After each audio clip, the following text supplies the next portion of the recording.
জায়গাও উন্নত হয়, তার মানে সম্ভাবনা যদি এটা কমে যাবে, তাই না?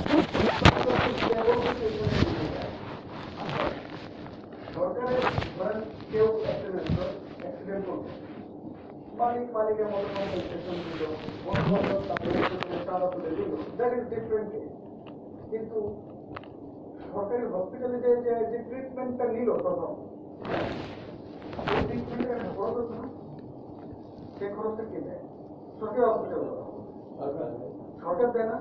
এখন সরকারি হসপিটালে যদি 1 মাস কোনো রোগী দেওয়া যায়, ওই ওষুধগুলো কম খরচ হবে না, তাহলে সরকারের টাকা সেভ হলো না।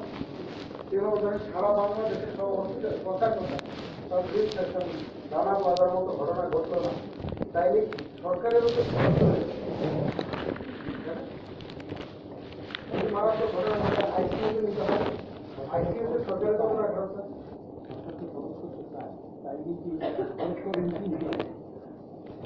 এই করোনার সময় আমি একবার আমার শাশুড়িকে নিয়ে গেছে, একবার ভাবিকে নিয়ে গেছে। ওখানে যে কি পরিমাণ অক্সিজেন সরকার দিচ্ছে, এটা যদি প্রাইভেট হসপিটালে, ঢাকা মেডিকেলে এমন সিচুয়েশন ছিল, এটা প্রাইভেট হসপিটালের মতো মানে সুন্দর অবস্থা ছিল করোনার সময়টা। আপনারা কেউ গেছেন ওই জায়গায় একটা বেড, এই জায়গায় আরেকটা বেড, নিট অ্যান্ড ক্লিন, কোনো মানে কেউ যেহেতু মানুষ ভিড় করতেছে না, এমনি সুন্দর আছে, তার উপরে এক্সট্রা পরিষ্কার পরিচ্ছন্নতা দিচ্ছে। মনে হবে যে আপনি খুবই আধুনিক একটা হসপিটালের মধ্যে চিকিৎসা দিচ্ছেন। ওই যে আলাদা করে দিচ্ছিল ওখানে অক্সিজেন, আনইন্টারাপ্টেড অক্সিজেন ছিল, সব কিছু ছিল। এগুলো তো সরকারের খরচ হয়েছে, এভরি মনে একটা এখন নেয়নি। সরকারের এই ধরনের ক্রিটিক্যাল সিচুয়েশনে খরচ কমে যায়। তাহলে যদি ওভারঅল সোশ্যাল সিকিউরিটি সিস্টেম এরকম যদি একটা স্টেট সিস্টেম থাকে, তাহলে সোশ্যাল সেফটি এটার উপরে সরকারের চাপ কমে যাবে। আপনি ভাগ্যবান যে ঢাকা মেডিকেল একটু সিস্টেম করা লাগছে। হ্যাঁ, দিন ফাঁকা ছিল দেখেই তো পাচ্ছি না, মানে আমরা খাওয়ার জন্য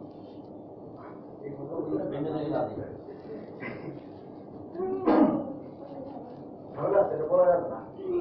আচ্ছা, তাহলে কোম্পানির বেনিফিট কি দেখেন, এটা তো সরকারের বেনিফিট গুলো আমরা আলোচনা করলাম। কোম্পানির বেনিফিট আপনাদের বেশি দরকার, তাই না? যে ম্যানেজমেন্ট বলতে পারবেন, supports the branding of the company with international buyers. ওই যেটা এতক্ষণ যেমন আমি বলছি, আপনি এটা ক্যাপিটালাইজ করতে পারবেন, সেলিং পয়েন্ট বলতে পারবেন, যেটা কোম্পানির রেপুটেশন বাড়বে, কর্পোরেট রেসপন্সিবিলিটি হিসেবেও এটা ট্রিট করে, সেখানেও আপনি দেখাতে পারবেন চাইলে।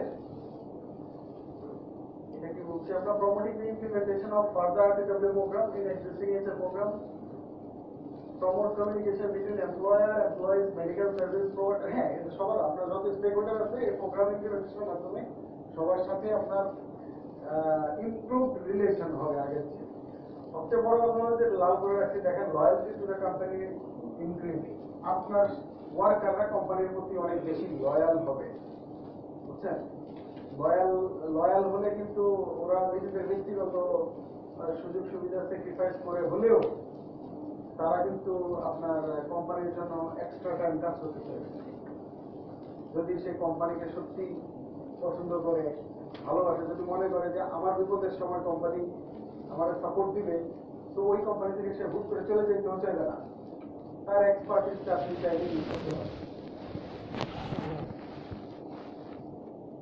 আচ্ছা, আর দেখেন এখানে আমরা এবার লাভ ক্ষতির হিসাবটা দেখবো। হ্যাঁ, কোম্পানি বেনিফিটসে দেখেন, ওই আমরা বলছি যদি আর্লি রিটার্ন টু ওয়ার্ক প্রসেসটা চালু করেন, তাইলে যে তার যে কয়েকদিন সে অসুস্থতার জন্য কাজে আসতে পারে না, এই সময়টা চলে যাবে। কারণ আপনি আগে আগে তার সাথে কমিউনিকেশনটা শুরু করছেন, হয়তো সাধারণ আপনি সঠিকভাবে তো এই যে 5 দিন সেভ হলো, এটা কোম্পানির জন্য 5 ওয়ার্কিং ডেজ কিন্তু বেনিফিট। অফিসে আপনি থাকা মানে কিছু না কিছু আপনি প্রোডাকশনে হেল্প করলেন, অ্যাক্টিভিটিতে হেল্প করলেন, তাই না? তো এটা কোম্পানির পার্সপেক্টিভে একটা বেনিফিট হবে। আর এই যে যদি আপনার ভালো এমপ্লয়ি গুলো আপনার প্রতিষ্ঠান ছেড়ে না চলে যায়, তাহলে এই যে স্পেশালিস্ট নলেজ তৈরি হতো। আপনি আপনার কোম্পানিতে 20 বছর আছে, এই 20 বছরের অর্জিত জ্ঞানটা হুট করে চলে যাচ্ছে না, এটা কোম্পানির জন্য বেনিফিট না। 20 বছরের একজন মানুষ কাজের অভিজ্ঞতা, এটা কি ওই কোম্পানির জন্য উনি একজন অ্যাসেট, কারণ ওনার সব মুখস্থ, ইনস এন্ড আউট সব মুখস্থ। তাহলে এরকম একজন জানাশোনা লোক কোম্পানিতে থাকা মানে একটা স্পেশালিস্ট নলেজ এই কোম্পানিতে অবস্থান করবে। উনি যদি অন্য জায়গায় চলে যায়, অন্য কোম্পানিতে উনি ট্রান্সফার করবে, এই কোম্পানি হারাবে। তাহলে স্পেশালিস্ট নলেজ গুলো তখন কোম্পানিতে থাকে। ট্রিটমেন্ট কস্ট আর্লি ইন্টারভেনশনে কমে যায়, যেগুলো ধরনের হিডেন কস্ট আছে সেগুলো কমে যায়, বেটার প্রোডাক্টিভিটি হয়, এগুলো কস্ট সেভিং আইটেম আছে। আচ্ছা, এমপ্লয়ি বেনিফিট কি? ওয়ার্কপ্লেস রিমেইনস, এটা অর্থ কি? আপনার কর্মক্ষেত্রটা আপনারই থেকে যাচ্ছে। যদি রিটার্ন টু ওয়ার্ক সিস্টেমটা আপনার ফ্যাক্টরিতে বলবৎ থাকে, তাহলে আপনার অ্যাক্সিডেন্ট থেকে আপনি রিকভার করার পরেও এসেও আপনি আপনার কাজটা পাচ্ছেন, আপনার ডেস্কটা পাচ্ছেন, জবটা পাচ্ছেন। তাহলে বলতেছে ওয়ার্ক প্লেস রিমেইনস, মানে ওয়ার্ক প্লেসটা থাকছে, এটা হারায় যাচ্ছে না। তো এটা আপনার জন্য একটা বড় benefit. Secondly, worker performs better at work because he or she can work towards the goal of integration. যখন সে বুঝে যে ওই লয়ালিটির ইস্যুটা আরো চলে আসে আর কি। ফিনান্সিয়াল সিকিউরিটি গ্যারান্টেড, সে বুঝতে পারে যে আমার কিছু হলে ট্রিটমেন্ট কস্ট নিয়ে চিন্তা করা লাগবে না, এই সিস্টেম থেকে আমাকে ট্রিটমেন্ট কস্ট বিয়ার করা হবে। এই ট্রিটমেন্ট থেকে এখানে একটা জিনিস আবার ভুল বুঝেন না, হ্যাঁ, এখানে কিন্তু মালিকের পকেট থেকে টাকা যাবে না। এই আরপিডব্লিউ সিস্টেমটা যদি চালু হয়, মালিকের পকেট থেকে টাকা যাবে না। এখন কিন্তু সব মালিকের পকেট থেকে যাইতে হয়, এটা জানেন তো? ওই যে দেখালাম না, সব রেসপন্সিবিলিটি অ্যাজ পার লেভেল ল, সব responsibility goes on the shoulder of employer. কিন্তু এই সিস্টেমে যখন চালু হবে, এটা এমপ্লয়ারের শোল্ডার থেকে লাইবিলিটিটা একটা থার্ড পার্টি প্রতিষ্ঠানের ঘাড়ে চলে যায়। এমপ্লয়ার কি করে, ওই প্রতিষ্ঠানকে শুধু একটা চাঁদা দেয়, সেই চাঁদা এটা যথেষ্ট না, সেই জায়গায় চাঁদা আরো অনেকেই দেয়, যার জন্য একটা সেন্ট্রাল জায়গা তৈরি হয়, সেই জায়গা থেকে পুরো দায়িত্বটা ওই প্রতিষ্ঠানের ঘাড়ে চলে যায়। কথাটা বুঝছেন? সো মালিকদেরকে এটা বলছে, মালিকদের প্রথম প্রশ্ন থাকে, ভাই এত সব করলে টাকা থেকে যাবে, উনি মনে করেন জিজ্ঞাসা করে না, জিজ্ঞেস করলে আবার প্রশ্নের সম্মুখীন হবে, আবার মনে মনে ভুলটাও থাকে। আমি দেখছি অনেকে এই জায়গায় দেখছি, এই জায়গায় আপনি এই আলোচনা করছিলাম। তাহলে এটা কিন্তু রানা এখনো তো জেলে, তাই না? ওইটা যদি সব মানুষের কম্পেনসেশন যদি এরকম একটা প্রতিষ্ঠান দিত, রানা তো কার সাথে কি আছে?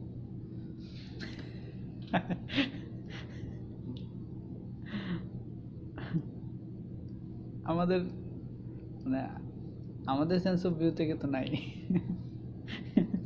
ওদের তো থাকে। দেখুন দেখেন, যদি ওরা এসে যদি সাপ্লিমেন্টের বেতন কম পায়, কেমন না? ওরা কি আমাদেরটা হিসেব করে দিচ্ছে, আমাদেরটাই হয় না। আচ্ছা, আমাদের কথা বাদ দিলাম, ওদেরটাও আমাদেরটাই হয় না। হয় না।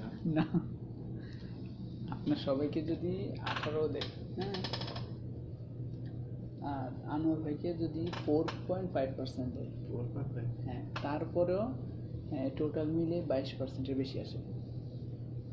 ঠিক আছে, 22.5 এরকম। চিল্লাইনটা তো দিব আনোয়ার ভাই, আমি দেখতেছি, মানে আমরা যা দিছি তাও যদি হয় তাও চিল্লাইব।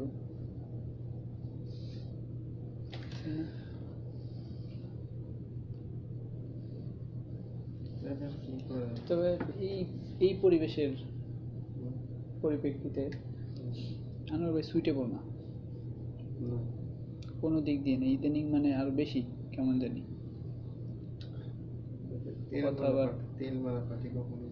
কথাবার্তা বলেন, কেমন জানি একটা অন্যরকম।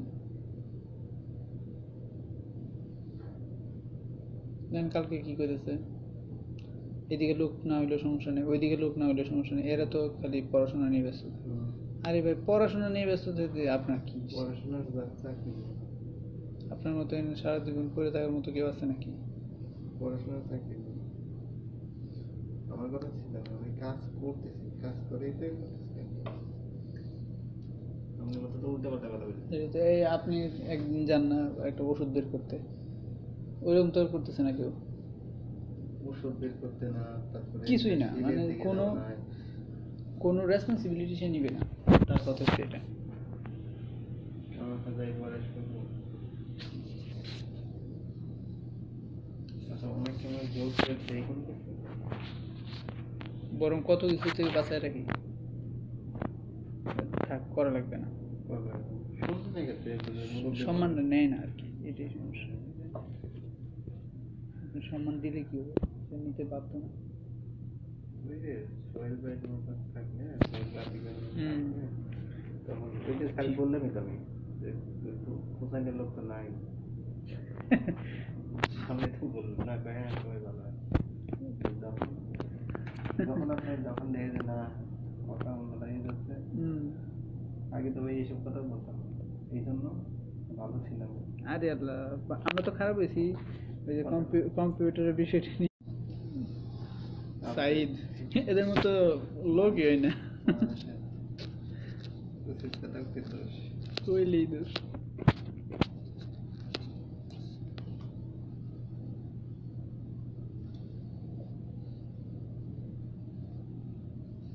একটা নাইট করলে আর একটা নাইট যে করাই তো,